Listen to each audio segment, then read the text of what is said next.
Por otra parte, yo les había pedido el domingo, les había sugerido que leyeran unos cuantos capítulos, no sé si los leyeron, del libro del profeta Ezequiel, el capítulo 37, 38 y 39. Perfecto, muy bien. Veo que han hecho la tarea. Vamos a orar un momentito en esta tarde y presentar este estudio de la palabra del Señor en oración, pidiendo como siempre su dirección. Espero que podamos aprender con este tema de profecías. Hay que tener pues prudencia, porque aunque si bien es cierto que tenemos muchísimos detalles en la Biblia que nos informan acerca de los acontecimientos finales, hay cosas que como todavía no han sucedido, pues no podemos tal vez categóricamente afirmar que van a ser así, ¿verdad? Pero por lo menos tener una base y más o menos saber qué es lo que el Señor nos está tratando de enseñar en estos tiempos en los que estamos viviendo. Señor, te damos muchas gracias por esta oportunidad nueva que nos das de estudiar tu palabra. Te pedimos que nos des sabiduría para poder exponerla, para poder entenderla, y que tu Espíritu Santo sea el encargado de darnos la luz necesaria, la sabiduría necesaria para poder comprender estos mensajes tan importantes que tú has dejado en tu palabra para tu pueblo. Ayúdanos, Señor, y abre nuestro entendimiento. Te lo pedimos en el nombre precioso de Jesús. Amén y amén. Pedirles también, por favor, que vean la información que les he mandado en esta tarde al grupo de WhatsApp de la iglesia. Si alguien no está en el grupo, pero quiere recibir ese estudio, esa reflexión acerca de lo que representó en su día la fiesta de Purim, que se está celebrando en estos días nuevamente en Israel. Yo hace años ya di una explicación acerca de esos nombres, ¿verdad?, que aparecen a la derecha en las Biblias en hebreo y unas palabras a la izquierda, y cómo hay unas letras pequeñitas y unas letras grandes en comparación con otras, todo lo que eso representa. Y les mandé esta tarde ese artículo porque no tiene desperdicio, es muy interesante. Solamente unos pequeños detalles para despertar el interés, para que vean o para que lean, mejor dicho, ese documental o esa información. La fiesta de Purim se llevó a cabo en los días de la reina Esther, ¿verdad?, y del rey Asuero. En estos días se lee todo el libro de Esther, volviendo a recordar la historia de cómo Dios salvó del exterminio, de la destrucción a todo el pueblo de Israel. Veis que el enemigo siempre quería más y más, ¿verdad? En un principio un hermano mató a otro, pero no fue suficiente. Más adelante vemos cómo el enemigo intenta, mezclar a la raza humana con aquellos engendros espirituales, ¿verdad?, con aquellas deformaciones terribles que produjeron la ira de Dios y tuvo que finalmente mandar el diluvio. Vemos más adelante cómo el faraón no se conformaba con matar a uno, sino con matar a todos los niños. Pero en el libro de Esther lo que vemos es que el diablo quiso ir un paso más allá, y lo que puso en el corazón de un perverso llamado Amán era la exterminación, la aniquilación total del pueblo de Israel, incluido hombres, mujeres, niños, ancianos, etc. El Señor intervino de una forma milagrosa, y esa liberación, ese milagro se recuerda todos los años en una fiesta que, repito, se está celebrando en estos días y que se llama la fiesta de Purim. La palabra Purim viene de la palabra pur, que significa suerte. Purim es suertes, como se echó suerte sobre el pueblo de Israel, y el Señor, pues una vez más, protegió sobrenaturalmente a ese pueblo. Cuando se produce una matanza de los enemigos que querían destruir al pueblo de Israel, el rey Asuero, que es el marido de la reina Esther, le dice: hoy han muerto 500 hombres y los 10 hijos de Amán. ¿Tiene alguna petición más la reina? Y la reina, su esposa Esther, dice: quiero que mañana a los 10 hijos de Amán, que ya estaban muertos, los cuelguen en la horca. Y de ahí hay toda una explicación de esa palabra mañana, de cómo hay momentos en la que la reina Esther dice que se dirigía al rey Asuero, incluso mencionándolo por nombre, pero hay otros momentos en los que simplemente menciona la palabra rey, dando a entender de que le hacía la petición al rey, al Señor Dios Todopoderoso, y vemos cosas muy interesantes de cómo no hace mucho tiempo atrás ahorcaron también a otras 10 personas, y ese artículo que les he mandado esta tarde, yo ya lo había leído hace años, lo conocía. De hecho, les expliqué el tema de los números, de las letras en el libro de Esther, pero quiero que lo lean porque es muy interesante y una vez más se demuestra la credibilidad de la Biblia. La Biblia es un libro matemáticamente perfecto que se adelanta en el espacio y en el tiempo, no solamente dándonos información de cosas que ocurrieron, sino de cosas que ocurrieron, pero que tienen un reflejo y una repercusión en el futuro. Y es muy interesante ese artículo y me gustaría de verdad que lo leyeran con detenimiento. Yo se lo mandé, ya digo, al grupo de WhatsApp, pero si alguien lo quiere tener y no está en el grupo, pues me das tu teléfono y yo te lo mando sin ningún problema, ¿de acuerdo? Nosotros nos vamos al libro de Ezequiel.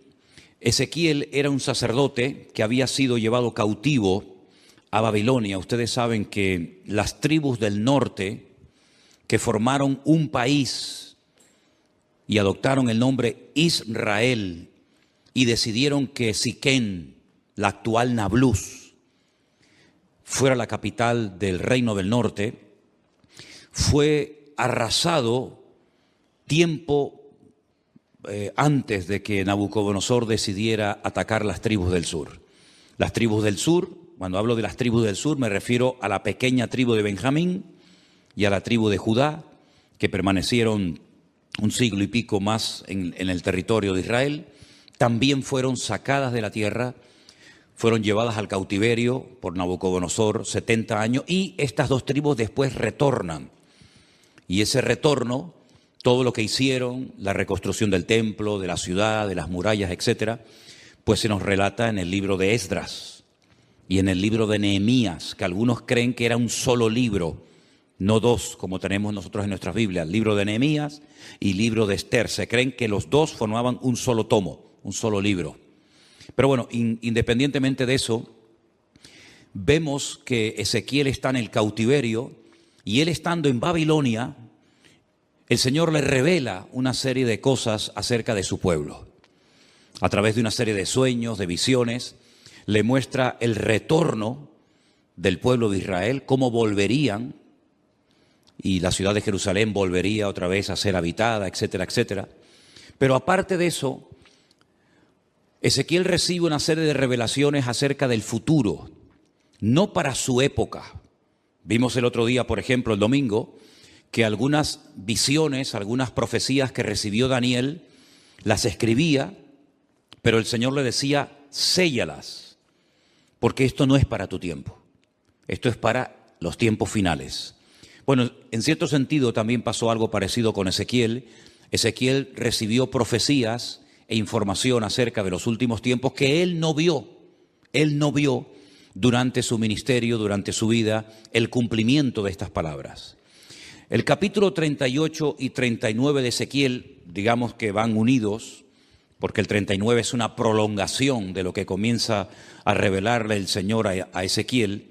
Y el capítulo comienza diciendo así: vino palabra de Dios diciendo, hijo de hombre. Esta expresión, hijo de hombre, es la forma como el Señor se dirigía y llamaba siempre al profeta Ezequiel.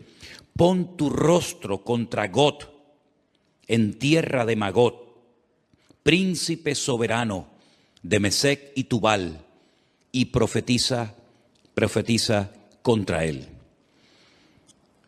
Vamos a ir haciendo pausas según vayamos leyendo, porque hay algunas cosas que tengo que ir diciendo por el camino para que entendamos ciertas y determinadas cosas. Estos nombres que aparecen aquí, Mesec y Tubal, ustedes los van a encontrar en el primer libro de la Biblia. No es la primera vez que aparecen, ni mucho menos. Concretamente en Génesis capítulo 10, versículo 2, nos dice que Mesec y Tubal eran hijos de Jafet. ¿Quién era Jafet? Uno de los 3 hijos de Noé. Noé tuvo a Sem, Can y Jafet. Bueno, pues Jafet tuvo una serie de hijos y uno se llamó Mesec y otro se llamó Tubal. Eran nietos, en este caso serían nietos del patriarca o del personaje de Noé. Es muy interesante ver cómo los hijos de Noé, Sem, Can y Jafet, se fueron por diferentes partes del mundo, ¿verdad? Y conquistaron territorios y tierras. Y bueno, vemos que los europeos tienen un origen, los africanos tienen otro, y cada nación pues tiene un origen diferente, ¿verdad? Y todo procede de los 3 hijos de Noé, Sem, Can y Jafet. Los cananeos, que son los descendientes de Can, nieto de Noé, pues se fueron a lo que conocemos hoy en día como Israel, ¿verdad? Y allí ese país se llamaba en el principio Canaán. Y el Señor sacó a su pueblo de la esclavitud en Egipto para llevarlos a Canaán, donde vivían los cananeos. Y los cananeos, ese país estaba habitado por una serie de países, de reinos, de naciones. La mayoría de ellos los conocemos por nombre. Allí estaban los filisteos, aunque no eran de Canaán. Los filisteos venían de la isla de Creta y decidieron ocupar la costa de lo que hoy en día conocemos como Israel, y ocuparon ciudades pues tan emblemáticas y tan conocidas como por ejemplo Gaza, que todavía se sigue llamando igual, Asdod, Askelón, Gat, Ecrón. Los filisteos, digamos, que vivían en la costa. Los jebuseos eran los que vivían en el monte Moriah, los que vivían en lo que sería Jerusalén.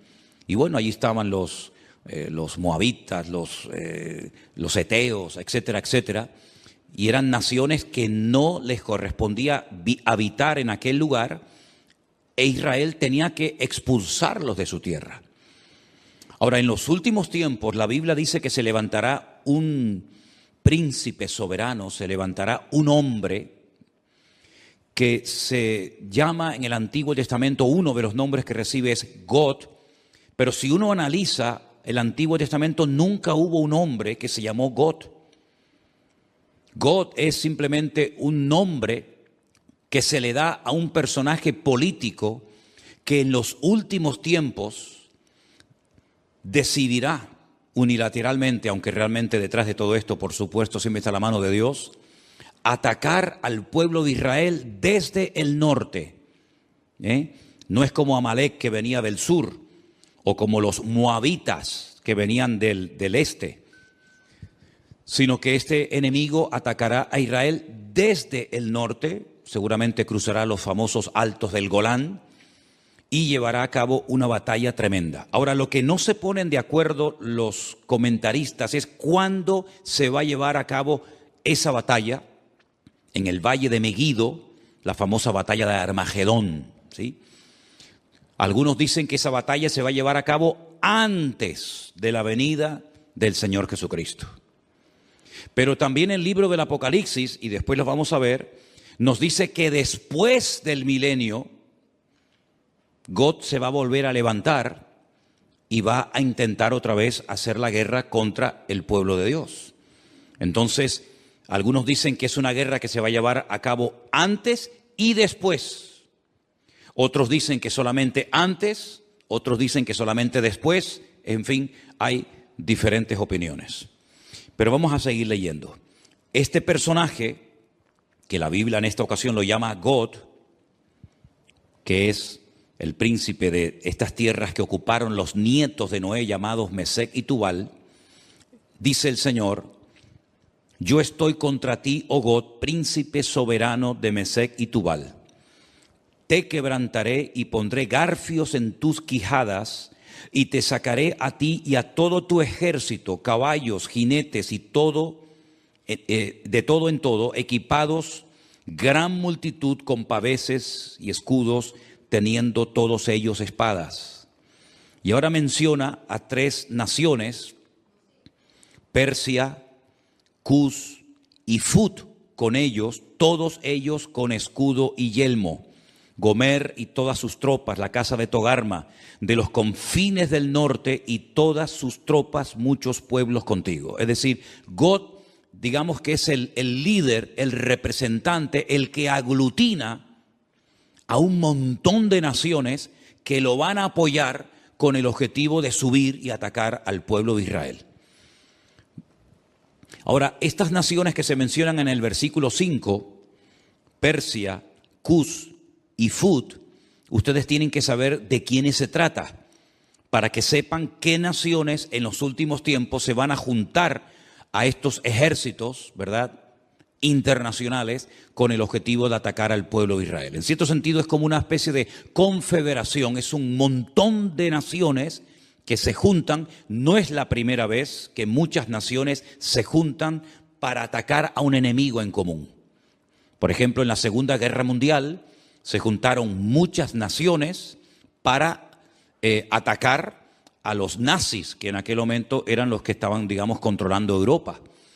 Durante la famosa Guerra de los 6 días y otras guerras que se han llevado a cabo en este último periodo en Israel, ha habido muchas naciones árabes que se unieron para pelear contra Israel. No es nada nuevo, ¿verdad? Son naciones que entre ellos se pelean, entre ellos tienen también sus discrepancias, pero como tienen un enemigo en común, que en este caso es Israel, y todos quieren tomar parte de la ciudad de Jerusalén, se unen para pelear como si fueran un solo ejército. Pero realmente no es un solo ejército, sino son muchos ejércitos, muchos soldados que se juntan con un objetivo en común. El versículo 5 habla de Persia. Persia es el país de Irán. Ustedes saben que hasta el otro día a Irán se le conocía como Persia. Así que los iraníes no son árabes, son de origen persa. Así que Irán, qué curioso, ¿no? Se está hablando últimamente mucho acerca de este país. Irán también apoyará a Gog con el objetivo de atacar y destruir al pueblo de Israel. Así que ya tenemos identificado quiénes son los persas. Cus es un país de África, Etiopía. Ustedes saben que Moisés fue criticado por su propia hermana Miriam porque se casó con una mujer cusita. Los cusitas eran o son de Etiopía. Así que Cus en aquel tiempo era Etiopía, actualmente tiene otro nombre. Y Fut es el país de Libia, un país que está en el norte de África. Como pueden comprobar, estamos hablando de naciones del norte de Israel, estamos hablando de naciones africanas, estamos hablando de la nación de Libia. Y en los últimos tiempos vamos a ver cómo diferentes naciones, y ya lo estamos comenzando a ver, cada nación ya se está posicionando. Unos apoyan a un bando, otros apoyan a otro bando, y estamos viendo cómo se está reorganizando el mundo. Unos a favor de estos por los motivos que sea, otros a favor de estos por sus propios intereses. Pero vamos a ver en los últimos tiempos cómo van a ocurrir cosas muy rápidos en la economía y en otras circunstancias, que lo que van a hacer es que cada país, por pequeño o grande que sea, por influyente o poco influyente que sea, va a buscar dónde acomodarse, a quién apoyar y bajo qué paraguas me pongo. Si bajo el paraguas de Oriente, bajo el paraguas de Occidente, y estamos viendo, solamente hay que ver un poquito los medios de comunicación y conocer un poco de la Biblia para darnos cuenta cómo el mundo se está reubicando, ¿verdad? Y vamos a ver cosas muy interesantes. Así que esas 3 naciones ya las hemos identificado. Después, más adelante, pues a lo largo del capítulo, vemos cómo esta batalla se va a llevar a cabo en ese valle que hemos estado recientemente visitando, un valle realmente precioso, el valle de Megiddo. Un valle inmenso. Se va a llevar a cabo una batalla como jamás en la historia se ha llevado ninguna batalla. El hombre parece que no aprende. Cuando terminó la Primera y la Segunda Guerra Mundial, muchas personas dijeron, bueno, después de estos conflictos ya hemos aprendido que en una guerra nadie gana, sino que todos pierden. Por lo tanto, no tiene ningún sentido que los pueblos, que las naciones se sigan enfrentando la una con la otra, pero vemos que el hombre no aprende. Vemos que de vez en cuando salta por algún sitio, salta por algún otro lugar. Esa batalla va a ser tan terrible, tan terrible. No vamos a leer los 2 capítulos porque ya ustedes los han leído, pero el objetivo de todo esto es que Dios va a permitir, Dios va a atraer a todas estas naciones que odian al pueblo, al Estado de Israel, para que Él demuestre su poder y quede definitivamente claro de una vez por todas que Él es el Rey de Reyes y el Señor de los Señores, y que a su pueblo nada ni nadie lo puede destruir. Todos los imperios, y podríamos hacer una lista enorme, todos los imperios, todos los países, todas las naciones que han intentado con todas sus fuerzas destruir al Estado de Israel, prácticamente o han desaparecido o no son prácticamente nada en el tiempo presente.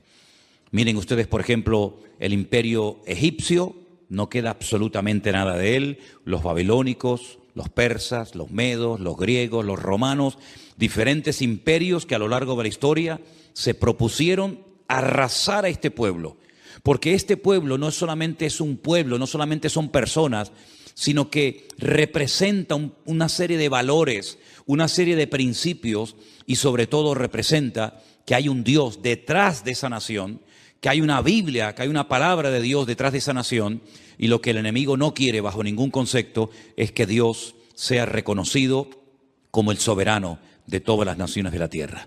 Ahora bien, cuando termine esa batalla tremenda en el Valle de Megiddo, sí me gustaría leer a partir del versículo 4 del capítulo 39, donde dice: sobre los montes de Israel caerás tú y todas tus tropas, y los pueblos que fueron contigo, a aves de rapiña de toda especie y a las fieras del campo te he dado por comida. Es muy interesante cuando estuvimos recientemente ahora, hace unas semanas en Israel, que la ruta migratoria más importante de aves en Europa pasa por el Valle de Megiddo. El año pasado pasaron 2 billones con B, 2 billones de aves migratorias por el Valle del Jordán, cruzando todo el Valle de Megiddo y viniendo cigüeñas, águilas y un montón de aves a Europa y al norte de África, huyendo del frío en las rutas migratorias. Hay un ave de rapiña que son los milanos, que parece como si fuera un águila, que tienen la cola como en forma de horquilla, que en España estaba prácticamente extinguido. Nosotros hemos visto a centenares y a centenares de milanos, que son como un aguilucho grande, revoloteando en el Valle del Jordán hasta hace unas semanas atrás.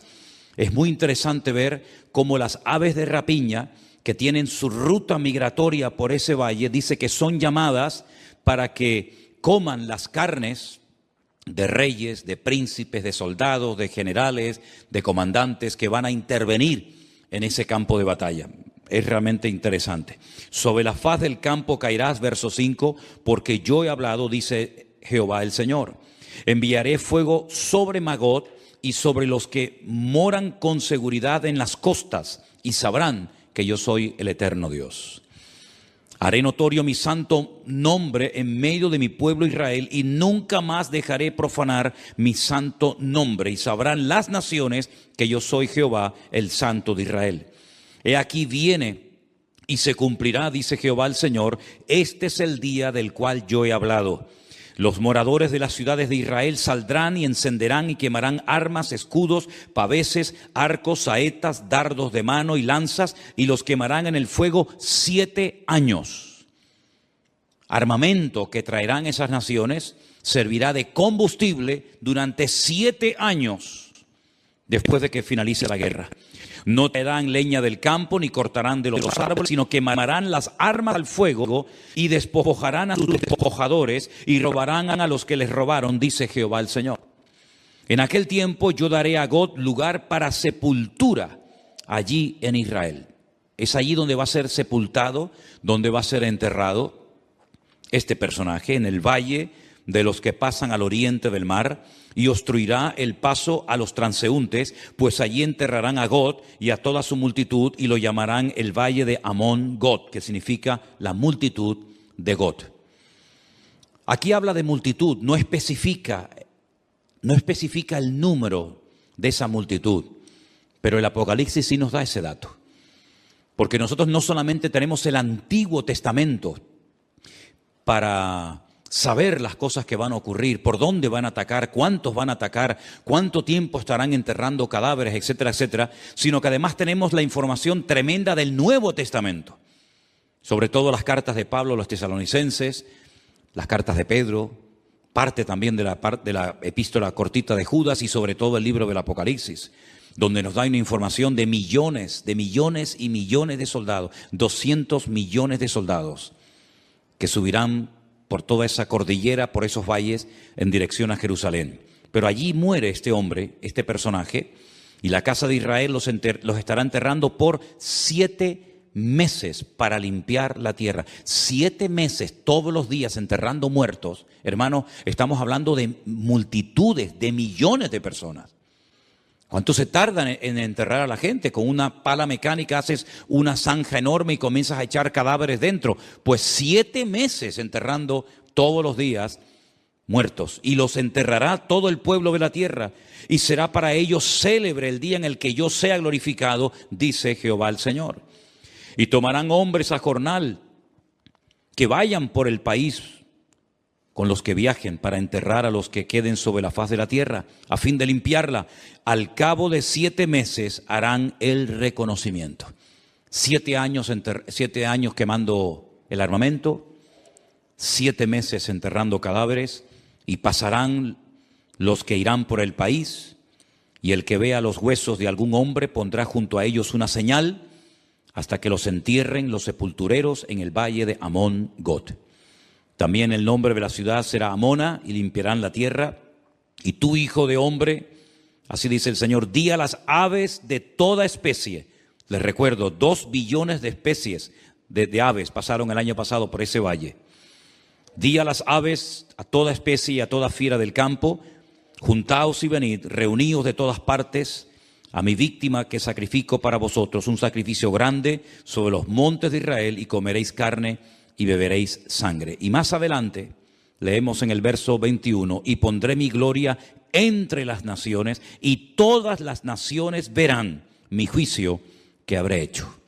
Cuando termine esa batalla, al final de lo que llamamos o conocemos como el nombre de la gran tribulación, comenzará un período de 1000 años que se conoce como el milenio o la era milenial del Mesías.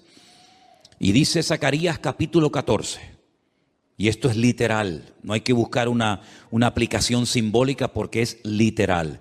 Y las naciones que hubieren sido salvas, no es que se hayan convertido, sino que se salvaron de la muerte en esta batalla tremenda, tendrán que subir todos los años a Jerusalén a celebrar la fiesta de los tabernáculos. Y la fiesta de los tabernáculos se suele celebrar generalmente entre los meses de septiembre y octubre. Y quiero que leamos literalmente el pasaje de Zacarías capítulo 14 para que vean un dato muy interesante que nos da este profeta acerca de esta batalla y acerca de las naciones que escaparán del juicio en este valle de Megiddo. En Zacarías, el capítulo 14, dice así, a partir del verso 1. He aquí el día del Señor viene, y en medio de ti serán repartidos tus despojos. Está hablando de la misma batalla, está hablando del mismo tiempo, del mismo acontecimiento, pero 2 profetas diferentes. Uno, Ezequiel en Babilonia, y ahora Zacarías. Y dice, porque yo reuniré a todas las naciones para combatir contra Jerusalén. Aquí hay una información adicional a lo que nos viene diciendo Ezequiel. La ciudad será tomada y serán saqueadas las casas, violadas las mujeres, y la mitad de la ciudad irá en cautiverio, mas el resto del pueblo no será cortado de la ciudad. Después saldrá Jehová y peleará con aquellas naciones como peleó en el día de la batalla. Y ahora habla de la segunda venida del Mesías. Porque el Mesías, cuando nació cerca de este monte de los Olivos, en dirección hacia el sur, aproximadamente como a 7, 8 kilómetros al sur, en una pequeña localidad, en un pequeño pueblo llamado Belén, que pertenecía a Judea, Belén de Judea. Pero cuando dice aquí que se afirmarán en aquel día sus pies sobre el monte de los Olivos, aquí podemos ver que el Antiguo Testamento nos habla de su nacimiento en Belén de Judea y de su retorno, su segunda venida, poniendo los pies sobre el monte de los Olivos. Amén, hermanos, ¿lo ven claramente? Nace en Belén, retorna en el monte de los Olivos. Para que algunos digan que la Biblia no habla de dos venidas, sino solamente de una. No, habla de dos venidas. Una que ya se produjo cuando nace en Belén de Judea, y otra cuando se afirman sus pies en aquel día sobre el monte de los Olivos que está enfrente de Jerusalén, al oriente, al este, y el monte de los Olivos se partirá por en medio hacia el oriente y hacia el occidente, haciendo un valle muy grande, y la mitad del monte se apartará hacia el norte y la otra mitad hacia el sur. Es decir, si se parte el valle y parte se va hacia el este, parte hacia el oeste y luego se ensancha, se separa el norte y el sur, quiere decir que en esa parte en la que hemos estado muchísimas veces se va a hacer un valle gigantesco, un valle enorme. Ahora mismo entre el monte Moriah, donde antiguamente estaba el templo, y donde está el monte de los Olivos, hay un barranco, hay como si fuera un barranco que se llama el famoso torrente de Cedrón, pero no tiene ni punto de comparación lo ancho que será ese valle cuando el Señor ponga sus pies sobre el monte de los Olivos. La pregunta que a lo mejor algunos se hacen es: ¿qué interpretan los judíos cuando dice aquí y pondrá sus pies sobre el monte de los Olivos y el monte de los Olivos se partirá?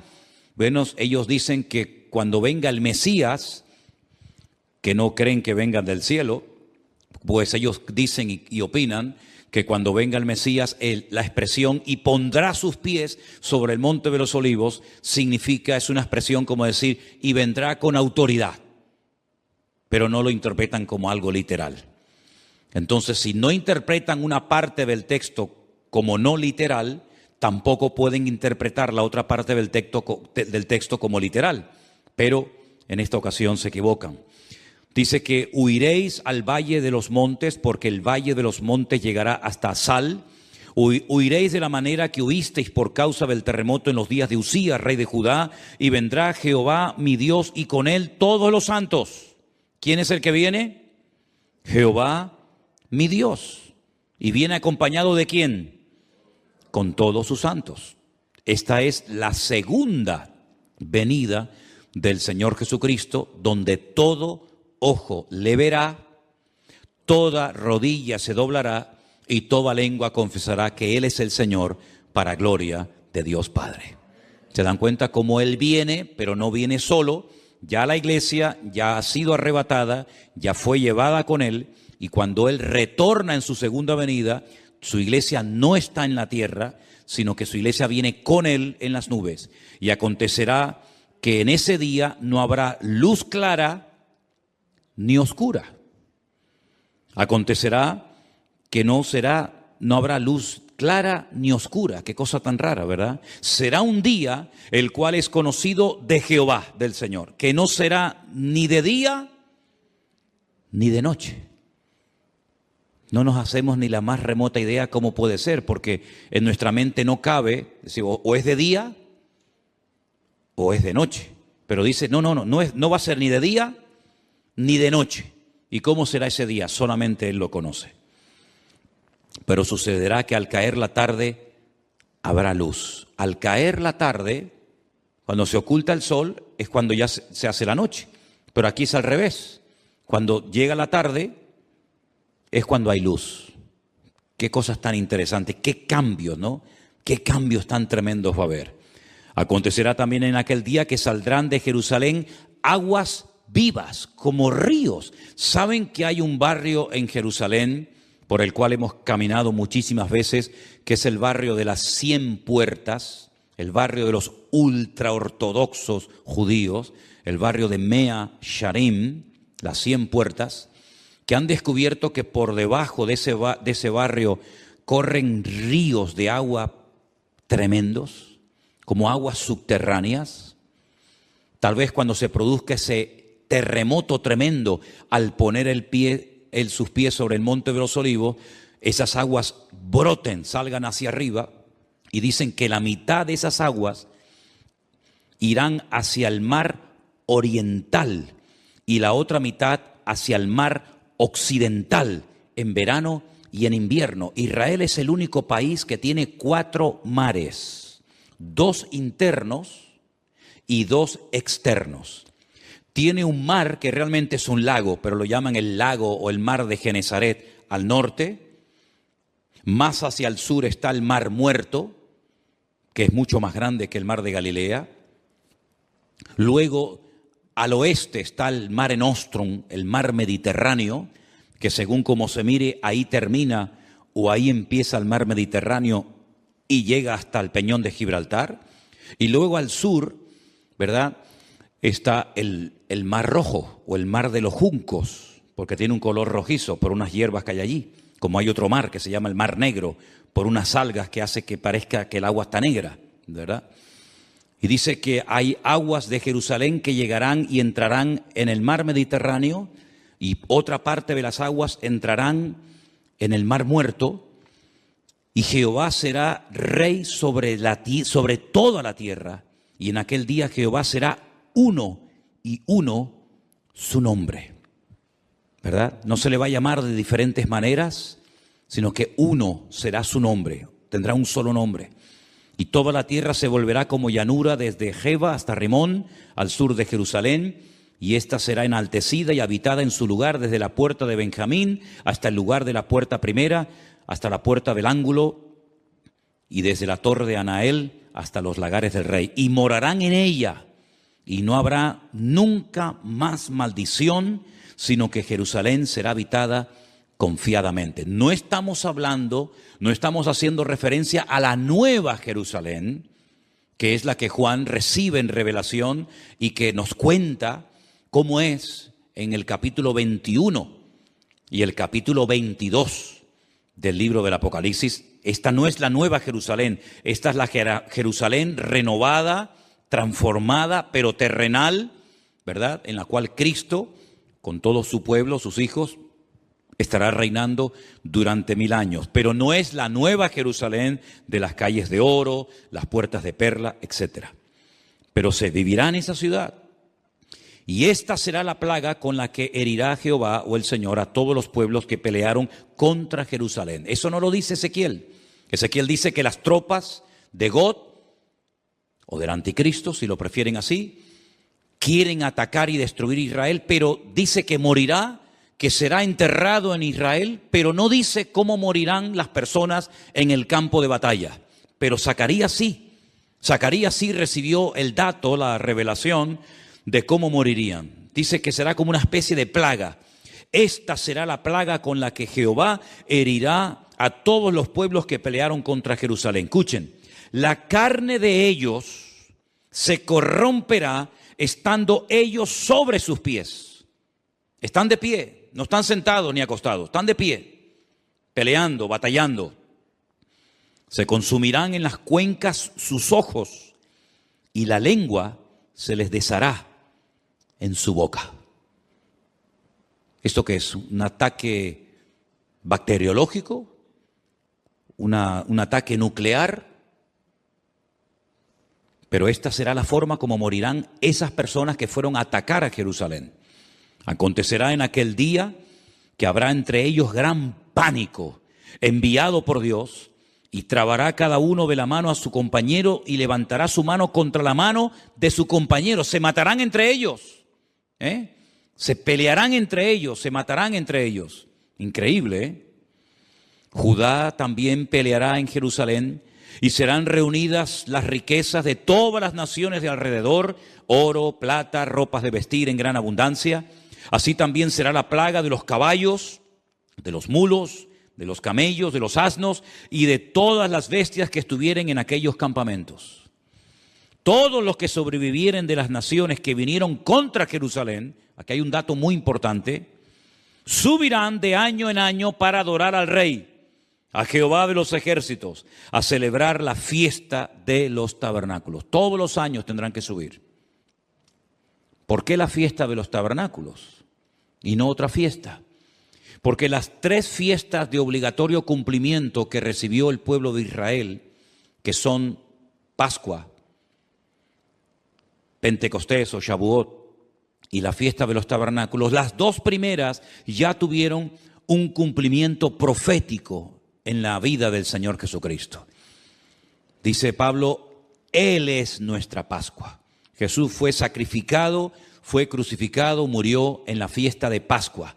El cordero que se mataba, al cual no se le podía partir ningún hueso en la fiesta de la Pascua, tipifica, representa al Cordero de Dios que quita el pecado del mundo, que es nuestro Señor Jesucristo. La fiesta de las semanas, o Shavuot, o Pentecostés, como la conocemos nosotros, ya tuvo su cumplimiento profético. Fue el día que el Señor decidió derramar de su Espíritu Santo sobre las 120 personas que estaban en aquel aposento, en aquella casa, y comenzaron a hablar en otras lenguas y comenzaron a evangelizar a miles de personas que se convirtieron en aquel día. Pero la fiesta de los tabernáculos no ha tenido un cumplimiento profético en Cristo.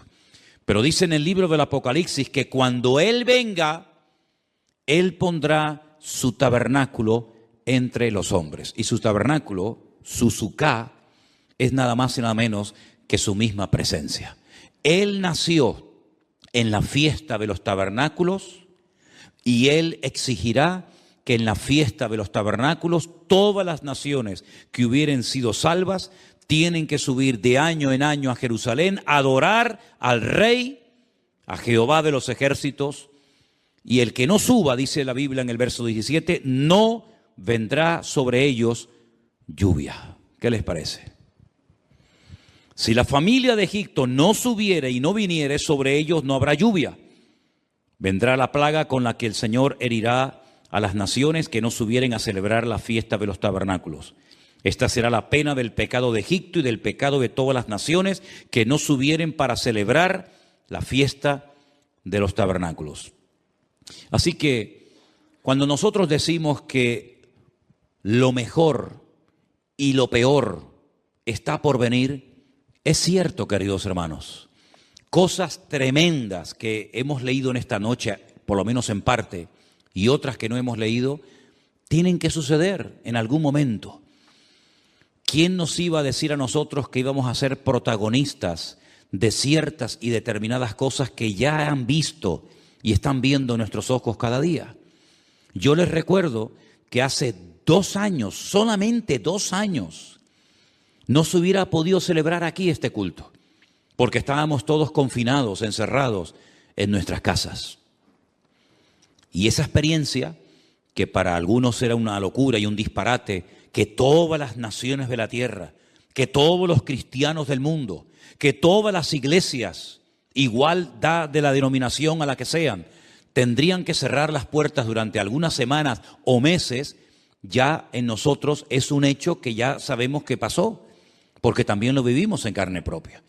¿Y quién nos iba a decir a nosotros lo que estamos viendo en televisión en estos días? ¿Verdad? Parece como decir, ¿pero qué es lo que ha pasado? Si hasta el otro día todo estaba tranquilo y todo estaba bien y ahora se ha disparado el precio de esto y el precio de lo otro y nadie sabe lo que tiene que hacer y nadie sabe lo que va a pasar dentro de media hora y nadie sabe si se va a quedar aquí o va a decir, bueno, vamos también a ir a por el vecino de enfrente. Nadie sabe absolutamente nada. Hay un temor, ¿verdad? Hay una inseguridad y dice la Biblia que en los últimos tiempos habría angustia en las gentes, habría temor, habría miedo, pero en nosotros los cristianos, los que hemos creído, no pueden aflorar, no pueden manifestarse esas actitudes, sino más bien todo lo contrario. Dice, erguíos y levantad vuestras cabezas, porque vuestra redención está a las puertas.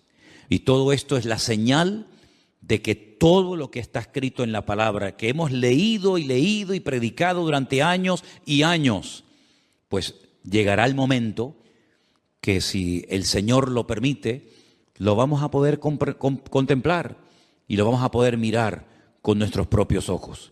¿Cuál debería ser entonces la postura de nosotros hoy en día ante lo que está ocurriendo y lo que va a venir, que es muchísimo peor que lo que estamos comenzando a ver? Bueno, pues yo quisiera recordarles que en esta mañana, no sé si lo vieron, en el devocional yo leía una porción que Pablo escribió a los hermanos de la iglesia de los Filipenses, y quiero volver a leer el pasaje que yo en esta mañana les leía, porque aquí encontramos instrucciones acerca de cómo tenemos que comportarnos y actuar en este tiempo final. Filipenses capítulo 4, versículo 4 dice: regocijaos en el Señor siempre. Dígalo conmigo: regocijaos en el Señor siempre. No solamente cuando hay dinero y abundancia de trabajo y salud y juventud no, siempre. Ahora, si uno se pregunta en qué momento de la vida se encontraba el autor de esta carta, de estas palabras, pues humanamente hablando, en el peor momento de su vida. Ya era una persona avanzada en edad, una persona que había sufrido muchísimo por la causa del Evangelio y estaba preso en Roma, probablemente a punto de morir. Algunos especulan que si Pablo logró salir de ese encarcelamiento y luego otra vez lo volvieron a meter, me da exactamente igual. Lo que está bien claro es que esta carta, junto con otras 3 más, se escribió desde una cárcel en Roma, que no era una cárcel como las que vemos a veces en televisión, que ocupan los ricos o los poderosos, que parecen que son hoteles de 5 estrellas, sino una mazmorra sin luz, sin agua, con una comida seguramente malísima, con frío, donde él dice que todos le habían abandonado. Es increíble, ¿no? Un hombre que fue de una bendición tan grande para miles y miles de cristianos, y lo sigue siendo hasta nosotros hoy en día, ¿verdad? Y que lo dejaran solo. Dice: solo Lucas está conmigo. Nadie se quedó a su lado. Nadie. Incluso algunos se marcharon, hasta causándole problemas en el peor momento de su vida. Dice: pero el Señor estuvo a mi lado y me dio fuerzas y me libró de la boca del león, y me librará y me preservará para su reino celestial. Gloria a Dios. Y es ahí, en esa cárcel, solo, donde dice: regocijaos en el Señor siempre. Y por si no ha quedado lo suficientemente claro, otra vez lo repito, otra vez lo digo: regocijaos, que es mucho más que alegraos. Vuestra gentileza sea conocida de todos los hombres. El Señor está cerca. Fíjate cómo asocia la venida del Señor con el regocijo que tiene que tener un creyente ante este acontecimiento tremendo que estamos esperando. El Señor viene pronto, por lo tanto regocijaos. Por nada estéis afanosos. Hablando, ¿y de dónde está hablando? Por nada estéis afanosos. Él no pide: hermanos, por favor, oren para que el Señor me saque de aquí. Hermanos, por favor, oren para que no me maten. Hermanos, por favor, oren para que no me torturen.